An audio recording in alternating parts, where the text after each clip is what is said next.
2023 మన నేల మన ప్రేక్షకులు 11 మంది ఆటగాళ్లు 10 మ్యాచ్లలో విజయాలు మరియు ఒకే ఒక కల ఆ ట్రోఫీని మన సొంతం చేసుకోవడం. ఈసారి 2019లో మనకు హార్ట్ బ్రేక్ ఇచ్చిన న్యూజిలాండ్ కూడా సెమీఫైనల్లో ఓడించాము. ప్రతి ప్లేయర్ టాప్ ఫామ్ లో ఉన్నారు. కెప్టెన్ రోహిత్ శర్మ, విరాట్ కోహ్లీ, జస్ప్రీత్ బుమ్రా, మొహమ్మద్ షమి అందరూ తమ కృషిని చేస్తున్నారు. Team perfect, form perfect. India చరిత్ర సృష్టించడానికి ఒకే ఒక మ్యాచ్ దూరంలో ఉంది. కానీ ఆ రోజు 19 నవంబర్ 2023 అది ప్రతిదీ మార్చేసింది.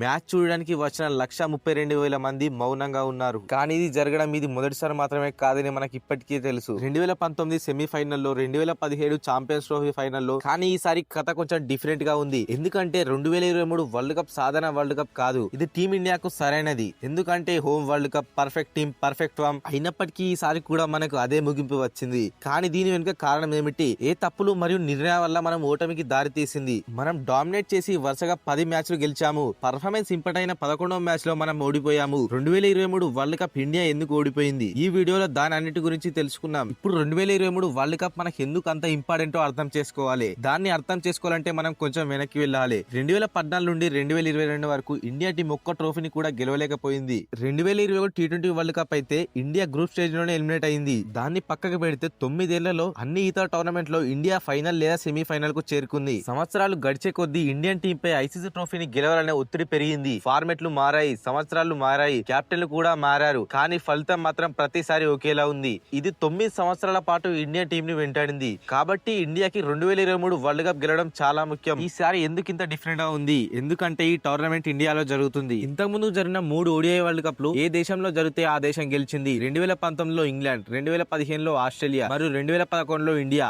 మరో కారణం ఏమిటంటే మిడిల్ ఆర్డర్ లో నెంబర్ 4 ప్రాబ్లం సాల్వ్ అయింది. సంవత్సరాలుగా ఇండియా సరైన నెంబర్ 4 బ్యాట్స్మెన్ ను కనుగొనడంలో ఇబ్బంది పడుతుంది. ఇది ఇండియా 2019 సెమీఫైనల్ కోల్పోవడానికి ప్రధాన కారణంలో ఒకటి. ఈసారి ఇండియాకి సరైన ఆటగాడు ఉన్నాడు. అదే Shreyas Iyer. Literally team perfect. ఈ టీమ్ లో ఒక్క లోపం కూడా లేదు. ఓపెనింగ్ లో హిట్మ్యాన్ రోహిత్ శర్మ తన క్రేజీ ఇంటెంట్, శుభ్మన్ తో పాటు 3వ స్థానంలో విరాట్ కోహ్లీ. ఈ ముగ్గురు ఒంటి చేత్తో మ్యాచ్ ను గెలిపించగల సామర్థ్యం కలిగి ఉన్న ఆటగాళ్లు. ఆపై మిడిల్ ఆర్డర్ శ్రేయస్ అయ్యర్ మరియు కేఎల్ రాహుల్ కూడా ఉన్నారు. బ్యాటింగ్ లో డెప్త్ కోసం హార్దిక్ పాండ్యా ఉన్నాడు. తను బ్యాట్ మరియు బాల్ తో రెండింటితో పర్ఫామ్ చేస్తాడు. తర్వాత స్పిన్ కోసం జడేజా మరియు కుల్దీప్ ఉన్నారు. పేస్ కోసం మొహమ్మద్ సిరాజ్, మొహమ్మద్ షమి అండ్ జస్ప్రీత్ బుమ్రా ఉన్నారు. పవర్ ప్లే, డెత్ బౌలింగ్ అన్ని ఉన్నాయి. ఆ సమయంలో అందరూ ఫామ్ లో కూడా ఉన్నారు. వరల్డ్ కప్ కు ముందు India back to back series లో గెలుచుకుంది. Home conditions advantage. ముందు నుండి కెప్టెన్సీ చేసే కెప్టెన్ రోహిత్ శర్మ, ప్రతి అనలిస్ట్, ప్రతి మాజీ ప్లేయర్ ఇండియా గెలవాలని సపోర్ట్ ఇస్తున్నారు. ఈ వరల్డ్ కప్ ను ఇండియా గెలుస్తుందని అందరూ భావించారు. అదే విధంగా ఈ టీమ్ లో ఎవ్వరు మాట్లాడిన కొన్ని హైడెన్ ప్రాబ్లమ్స్ కూడా ఉన్నాయి. వరల్డ్ కప్ స్టార్టింగ్ లో శుభ్మన్ గిల్ కు డెంగ్యూ వచ్చింది. దీని కారణంగా అతను ప్రాక్టీస్ మ్యాచ్లతో పాటు మొదటి 2 మ్యాచ్లు కూడా దూరం అయ్యాడు. ఆ సమయంలో అతను ఫామ్ ఇంపాక్ట్ అయింది. అతను తిరిగి వచ్చిన తర్వాత కొన్ని పరుగులు చేసినప్పటికీ అతను అంత కాన్ఫిడెన్స్ గా కనిపించలేదు. దీని ప్రభావం తర్వాత కనిపించింది. టాప్ 3 పై ఎక్కువగా ఆధారపడడం. అండ్ కేఎల్ రాహుల్, శ్రేయస్ అయ్యర్ మరియు హార్దిక్ పాండ్యాతో ఇండియాకు అద్భుతమైన మిడిల్ ఆర్డర్ కూడా ఉంది. వారి పర్ఫార్మెన్స్ ఎప్పుడు అద్భుతంగా ఉన్నాయి. కానీ ఈ వరల్డ్ కప్ విషయానికి వస్తే ఇండియా టాప్ 3 ఆటగాళ్ల కారణంగా ఎప్పుడు మ్యాచ్లు గెలిచింది మరియు మిడిల్ ఆర్డర్ ఎప్పుడు సరిగ్గా పరీక్షించబడలేదు. టాప్ ఆర్డర్ లో ముగ్గురు కలిసి విఫలమైతే ఏం జరుగుతుంది? అదే ఫైనల్లో జరిగింది. కొన్ని సెలక్షన్స్ గురించి మాట్లాడితే సూర్యకుమార్ యాదవ్ ముఖ్యంగా ఇంత పెద్ద టోర్నమెంట్ లో అతను ఓడిఐ టీమ్ లో చోటు సంపాదించడానికి నిజంగా అర్హుడా? టీ20లో బెస్ట్ ప్లేయర్. బట్ ఓడిఐ విషయానికి వస్తే 25 యావరేజ్. ఇషాన్ కిషన్ వన్డే రికార్డులు ఖచ్చితంగా స్కై కంటే మెరుగ్గా ఉన్నాయి. అతని ప్లేస్ లో ఇషాన్ కిషన్ చేర్చాలని అనుకోలేదా? ఇషాన్ కిషన్ స్టార్ట్స్ చూడొచ్చు. ఒకసారి గ్రౌండ్ సెలక్షన్ గురించి మాట్లాడుకుంటే ముఖ్యంగా ఫైనల్స్ కోసం ఎంచుకుంది నరేంద్ర మోడీ స్టేడియం. నిజంగా ఇంత ముఖ్యమైన మ్యాచ్ కోసం మీకు ఈడెన్ గార్డెన్స్, వాంకడే వంటి హిస్టారికల్ స్టేడియం లో అందుబాటులో ఉన్నప్పుడు దీన్ని నేను పొలిటికల్ వేలో చెప్పడం లేదు. పిచ్ మన చేతుల్లో ఉంది. ఇది గొప్పగా అనిపిస్తుంది. కానీ పిచ్ ను ఎక్కువగా ట్యాంపర్ చేస్తే అది మనకు ఎదురు దెబ్బ తలగవచ్చు. దీని గురించి మనం మరింత మాట్లాడుకుందాం. మొత్తం టోర్నమెంట్ లో మనకు ప్రధాన సమస్య అన్ని చోట్ల నుండి వచ్చింది. అంచనాలు మరియు ఒత్తిడి. 9 సంవత్సరాలుగా గెలవకపోవడం వల్ల కలిగే ఒత్తిడి, 1.4 బిలియన్ ప్రజల ఒత్తిడి. ఇది ఆటగాళ్లపై ఎక్కువ ఒత్తిడి తెచ్చింది. వరల్డ్ కప్ సమరీ గురించి మాట్లాడితే దానిపైన ఫుల్ వీడియో చేశాను. ఈ వీడియో అయిపోయిన తర్వాత చూడడానికి ట్రై చేయండి. ఈ టోర్నమెంట్ లో విరాట్ కోహ్లీ 95 యావరేజ్ తో 765 పరుగులు చేశాడు. రోహిత్ శర్మ అగ్రెసివ్ ఇంటెంట్ తో 597 పరుగులు చేశాడు. బాలర్ కూడా అందరూ 10 కంటే ఎక్కువ వికెట్లు పడగొట్టారు. ముఖ్యంగా గోల్డెన్ బాయ్ మొహమ్మద్ షమి 24 వికెట్లు పడగొట్టాడు. ఈ టోర్నమెంట్ లో అత్యధిక వికెట్లు తీసిన బౌలర్ గా నిలిచాడు. మరియు బుమ్రా కూడా 20 వికెట్లు తీశాడు. ఫీల్డింగ్ లో కూడా ఇండియన్ ప్లేయర్స్ అద్భుతంగా క్యాచ్లు పట్టారు. కాబట్టి ఆ సమయంలో ఇండియా సిద్ధంగా ఉందని చెప్పడంలో తప్పులేదు. ఆ సమయంలో ఆటగాళ్లకు మరియు అభిమానులకు కాన్ఫిడెన్స్ పీక్ లో ఉంది. ఆస్ట్రేలియాకు అవకాశాలు లేవని అనిపించింది. కానీ ఆ రోజు రానే వచ్చింది. 19 నవంబర్ 2023 నరేంద్ర మోడీ స్టేడియం 132,000 మంది ఇండియన్ ఫ్యాన్స్ వాళ్ళు మొత్తం మ్యాచ్ చూస్తున్నారు. ఇండియా వరల్డ్ కప్ గెలవబోతుందని ప్రతి చోట న్యూస్ వచ్చాయి. మరియు మనమందరం కూడా జరుపుకున్నాము. అభిమానుల నుండి ఆటగాళ్ల వరకు అందరూ వరల్డ్ కప్ గెలుస్తుందని ఆశతో ఉన్నారు. అప్పుడే వచ్చింది టాస్. అక్కడ పరిస్థితి తీవ్రంగా మారాయి. ఎందుకంటే టాస్ గెలిచిన తర్వాత ఆస్ట్రేలియా ముందుగా బౌలింగ్ ఎంచుకుంది. వారి నిర్ణయం ఇప్పుడు అంత ప్రభావితంగా అనిపించకపోవచ్చు, కానీ ఇదే మ్యాచ్ లో ప్రధాన కారణం. ఇది సాధారణ అహ్మదాబాద్ బ్యాటింగ్ పిచ్ కానందున ఇండియా టీం ముందుకు సాగడానికి ఇబ్బంది పడుతుంది. ఎందుకంటే ఈసారి కొంచెం డిఫరెంట్ గా ఉంది. ఆస్ట్రేలియా టీం కూడా బాగా తెలుసు కాబట్టి వారు ముందుగా పిచ్ ను ఎలా ఉందో చూసి తమ చేజింగ్ ను ప్లాన్ చేసుకున్నారు. మరియు ఇండియా టీం కూడా అదే మార్గాన్ని ఎంచుకుంది, కానీ టాస్ ఓడిపోయింది. సాధారణ పరిస్థితిలో ఇండియా టీం గొప్ప ఆరంభం పొందింది. రోహిత్ శర్మ 31 బంతులో 47 పరుగులు చేశాడు, అది కూడా 150 స్ట్రైక్ రేట్ తో. నిజానికి ఒక సమయంలో ఇండియా 350 పరుగుల లక్ష్యంతో ఉన్నట్లు అనిపించింది, కానీ ఒక వికెట్ వస్తుంది. 5వ ఓవర్లో శుభ్మన్ గిల్ కేవలం 4 పరుగులకే అవుట్ అయ్యాడు. అయినప్పటికీ రోహిత్ మరియు కోహ్లీ ఇంకా మైదానంలో పరుగులు చేస్తూనే ఉన్నారు, కానీ ఆ తర్వాత రోహిత్ శర్మ వికెట్ వచ్చింది. మ్యాక్స్వెల్ వేసిన ఓవర్ లో ఇప్పటికే 2 బౌండరీ కొట్టి ఉన్నాడు, కానీ అతను మళ్ళీ బౌండరీ కోసం ప్రయత్నించాడు.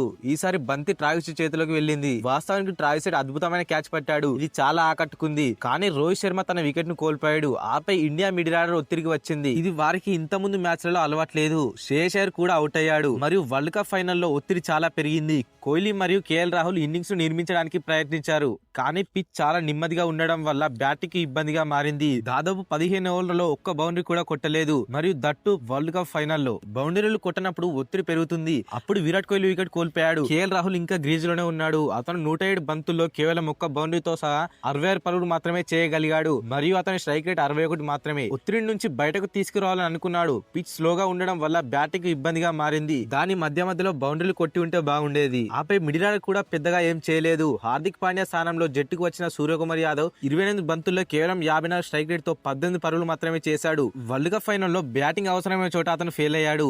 ఇండియా టీం కేవలం 240 పరుగులు మాత్రమే చేసింది. మ్యాచ్ చూస్తున్న ప్రతి ఒక్కరు ఈ లక్ష్యం చాలా చిన్నదని తెలుసు, కానీ మన బౌలింగ్ లేనప్పుడు తక్కువ అంచనా వేయలేము. వారు అలాగే చేశారు. స్టార్టింగ్ లో బూమ్రా మరియు షమీ స్పెల్ అద్భుతంగా ఉన్నాయి. బాల్ స్వింగ్ అవుతుంది. నిజానికి ట్రావిస్ హెడ్ నుండి చాలా క్లోజ్ కాల్స్ మరియు ఎజ్లు కూడా వచ్చాయి. వార్నర్, మార్ష్ అండ్ స్మిత్ అందరూ అవుట్ అయ్యారు. ఆస్ట్రేలియా 3 వికెట్లకు 47 పరుగులు మాత్రమే చేసింది. ఈ సమయంలో ఇండియా మ్యాచ్ గెలుస్తుందని అనిపించింది, కానీ ట్రావిస్ హెడ్ యొక్క 137 పరుగుల మాస్టర్ క్లాస్ ఇన్నింగ్ అక్కడి నుండే వచ్చింది. ఆ రోజు ప్రతి భారతీయుడి హృదయంలో బాధను కలిగించింది. లబ్షన్ కూడా 58 పరుగులతో నాట్అవుట్ గా నిలిచాడు. ఆ తర్వాత ఏం జరిగిందో మనందరికీ తెలుసు. ఆటగాళ్ళందరూ గ్రౌండ్ లోనే ఏడ్చారు, మరియు విరాట్ కోహ్లీ, రోహిత్ శర్మ కూడా కన్నీళ్లు పెట్టుకున్నారు. ఆ రోజు మనం మ్యాచ్ ను ఓడిపోలేదు, మనం మన గౌరవాన్ని కోల్పోయాము. ఆ వరల్డ్ కప్ లో ప్రతి మ్యాచ్ గెలవడం, అది నాకౌట్ అయినా, గ్రూప్ స్టేజ్ అయినా, ఆపై ఫైనల్లో ఓడిపోయడం, అది ప్రపంచ కప్ లోని అతిపెద్ద స్టేడియం లోని ఒకటి. ఆ ఒక్కరోజు 132,000 మంది హాజరయ్యారు. మ్యాచ్ చూస్తున్న 1.4 బిలియన్ హృదయాలు కూడా విరిగిపోయాయి. ప్రతి భారతీయ అభిమాని, ఆటగాడు షాక్ లో ఉన్నారు, ఎందుకంటే ఎవ్వరు దీన్ని ఊహించలేదు. మొదటి విషయం injuries and health. Shubman Gill గురించి మరియు అతని ఆరోగ్య పరిస్థితి ఎలా ఆటను ప్రభావితం చేసిందో మనం ఇప్పటికే మాట్లాడాం. కానీ జరిగిన మరో గాయం ఏంటంటే హార్దిక్ పాండ్యాకు. బంగ్లాదేశ్ తో జరిగిన గ్రూప్ స్టేజ్ మ్యాచ్ లో హార్దిక్ బౌలింగ్ చేస్తున్నప్పుడు గాయపడ్డాడు మరియు చివరకు వరల్డ్ కప్ నుండి రూల్ అవుట్ అయ్యాడు.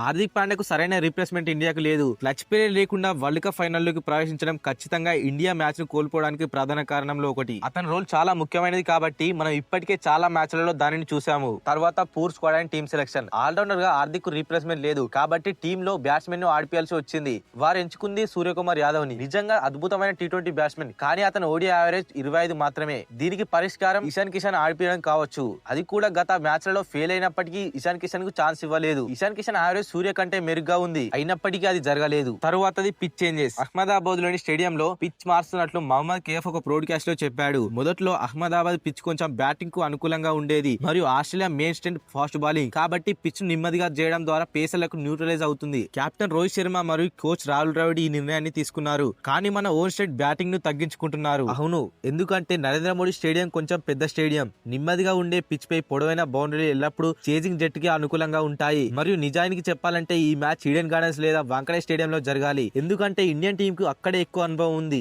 కానీ మనందరికీ బీసీఏ మరియు డబ్బు మధ్య సంబంధం తెలుసు. Poor and defensive batting. India team batting చేస్తున్నప్పుడు 40 లేదా 50 పరుగులు చేయగలిగితే ఈ మ్యాచ్ ఖచ్చితంగా పోటాపోటీగా జరిగేది, కానీ అలా జరగలేదు. అన్నిటికంటే ముందు రోహిత్ శర్మ చాలా బాగా ఆడుతున్నప్పుడు ఒక ఓవర్లో 10 కంటే ఎక్కువ పరుగులు వచ్చినప్పటికీ మరొక అగ్రెసివ్ షాట్ ఆడాల్సిన అవసరం ఎందుకు వచ్చింది? ఇది ఇప్పటికీ ప్రజల మనసులో మెదులుతున్న ప్రశ్న.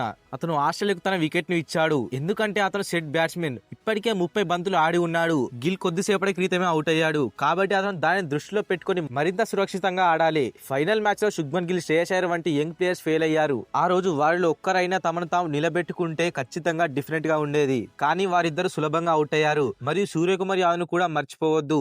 అతని కాంట్రిబ్యూషన్ కొంచెం కూడా లేదు. ముఖ్యంగా ఫైనల్ మ్యాచ్ లో అతని పర్ఫార్మెన్స్ చాలా దారుణంగా ఉంది. దీని కారణంగా అతను వన్డే ఫార్మేట్ లో మళ్ళీ అవకాశం రాలేదు. తర్వాత controversial slow innings by KL Rahul 107 బంతుల్లో కేవలం 66 పరుగులు చేశాడు. అంటే మీరు ఇన్నింగ్స్ ను ఎంకరేజ్ చేయాల్సిన అవసరం ఉందని మనం అర్థం చేసుకోవచ్చు. కానీ అప్పుడప్పుడు బౌండరీలు కొట్టడానికి కూడా ప్రయత్నించడం చాలా ముఖ్యం. కోహ్లీ మరియు రాహుల్ ఇద్దరు 97 బంతులలో నో బౌండరీ చేయాలనే ఉద్దేశం కూడా చూపించలేదు. దీని కారణంగా రాబోయే బ్యాట్స్మెన్ పై ఎక్కువ పరుగులు సాధించడానికి ఒత్తిడి పెరిగింది మరియు ఇవన్నీ తక్కువ స్కోర్ కు దారితీశాయి. ప్రజలు ఇప్పటికీ దీనికోసం కేఎల్ రాహుల్ ను విమర్శిస్తున్నారు. తరువాతది questionable decisions. Rohit Sharma captaincy చివరి మ్యాచ్ లో కొన్ని నిర్ణయాలు, పిచ్ మరియు టీమ్ సెలెక్షన్ గురించి మనం ఇప్పటికే మాట్లాడుకున్నాము. కానీ తర్వాత విషయం ఏమిటంటే సిరాజ్ కు కొత్త బంతిని ఇవ్వకపోవడం. మహమ్మద్ సిరాజ్ కొత్త బంతితో ఎఫెక్టివ్ అని మరియు పవర్ ప్లే వల్ల అతను చాలా ప్రభావితంగా ఉంటాడని మనందరికీ తెలిసిన విషయం. కానీ అతనికి బదులుగా షమీకి కొత్త బంతిని ఇవ్వడం. Shami is the best bowler and tournament లో కూడా హైయెస్ట్ వికెట్ టేకర్. ఆ వికెట్స్ అన్ని మోస్ట్లీ మిడిల్ ఓవర్స్ లో వచ్చాయి. ఇంతకు ముందు మ్యాచ్ లో ఫాలో అయిన pace bowling plan final match లో ఫాలో కాలేదు. తర్వాత ప్రెషర్. 1.4 బిలియన్ మంది ప్రెషర్. ఎందుకంటే అందరూ ఇండియా వరల్డ్ కప్ గెలుస్తుందని భావించారు. హోమ్ గ్రౌండ్ ముందు గెలవాలనే ప్రెషర్, 9 ఏళ్ల ఐసీసీ ట్రోఫీ కలువను ముగించాలనే ప్రెషర్, అన్ని పర్ఫెక్ట్ గా ఉన్నాయి. బట్ ఎక్కడైతే మనం అటాకింగ్ మోడ్ లో ఆడాల్సి ఉందో అక్కడ డిఫెన్సివ్ మోడ్ ఆడాము. అక్కడే వరల్డ్ కప్ ను కోల్పోయాము. 1.4 బిలియన్ ప్రజలను నిరాశ కలిగించింది. నిజం చెప్పాలంటే ఆస్ట్రేలియా మనని మించిపోయింది. వాళ్ళు చాలా బాగా ఆడారు. అందరూ ఇండియా వరల్డ్ కప్ గురించి మాట్లాడుకుంటే అక్కడ ఇండియా ప్రతి మ్యాచ్ గెలిచింది. కానీ ఆ ప్రచారంలో ఆస్ట్రేలియా కూడా బాగా ఆడిందని ప్రజలు మర్చిపోతున్నారు. ఆస్ట్రేలియాతో జరిగిన మొదటి మ్యాచ్ లో ఇండియా గెలిచింది. కానీ ఆస్ట్రేలియా గెలవడానికే ఇక్కడికి వచ్చామని అందరికీ చూపించే విధంగా ఆడింది. ముఖ్యంగా ఆఫ్ఘనిస్తాన్ తో జరిగిన సెమీఫైనల్ మ్యాచ్ లో మ్యాక్స్వెల్ అద్భుతమైన ఆట ఆడాడు. ఫైనల్ మ్యాచ్ లో కూడా ఇదే విన్ మైండ్ సెట్ చూసాము. అక్కడ అతను బౌలింగ్ అయినా బ్యాటింగ్ అయినా ఇండియా ఆటగాళ్లకు హెడ్ ఎక్ అయ్యాడు. మనం అందరం సాడిగా ఉన్నాము. ఏం జరిగినా అది మన టీమిండియా. కొంతమంది రోహిత్ ను, కొంతమంది ద్రావిడ్ ను, కొంతమంది రాహుల్ ను విలన్ గా చూస్తున్నారు. ప్రతి చోట ప్రశ్నలు అడుగుతున్నారు. మీరు పిచ్ ను ఎందుకు మార్చారు? సూర్యను ఎందుకు ఎంచుకున్నారు? సిరాజ్ కు కొత్త బంతి ఎందుకు ఇవ్వలేదు? మనం అంతా చేసి ఉండకూడదు అనుకుంటున్నాను. ఇప్పటిలాగా ఈ మ్యాచ్ నిజంగా ఫిక్స్ అయిందని కొంతమంది మాట్లాడారు. కానీ నిజం ఏమిటంటే ఇది కొన్ని నిర్ణయాలు అండ్ తప్పులు వల్ల మనం కోల్పోయాము. ఆస్ట్రేలియా ఆ తప్పులను తప్పించింది మరియు ఇండియా ఫ్యాన్స్ నుండి చాలా విమర్శలు కూడా ఎదుర్కొన్నారు. కానీ 13 సంవత్సరాల తర్వాత ఇండియా చివరకు 29 జూన్ 2024లో రెండవ టీ20 వరల్డ్ కప్ ను గెలుచుకుంది. 13 సంవత్సరాల తర్వాత ఇండియా టీం ఇప్పుడు 18 ఏళ్లలో 2 ఐసీ ట్రోఫీలను గెలుచుకుంది. ఇటీవల మహిళల ట్రోఫీ కూడా గెలుచుకుంది. మరియు ఇది కొనసాగుతుందని ఆశిద్దాం. ఎందుకంటే 2027 వరల్డ్ కప్ ఇంకా బెటర్ టీమ్ తో, బెటర్ మైండ్ సెట్ తో వస్తున్నాం. ఎందుకంటే రోహిత్ శర్మ మరియు Virat Kohli 2027 world cup trophy ఎత్తడం మనం చూడాలనుకుంటున్నాం. క్రికెట్ అభిమానిగా ఈ జట్టు వెనుక, ఈ ఎమోషన్స్ వెనుక, రోకో వెనుక ఇండియా అభిమానులు ఎప్పటికీ ఉంటారు. మీరేమనుకుంటున్నారో కామెంట్ సెక్షన్ లో కామెంట్ చేయండి. ఈ వీడియోని లైక్ చేసి మరిన్ని వీడియోస్ కోసం ఛానల్ ని సబ్స్క్రైబ్ చేసుకోండి. Thanks for watching.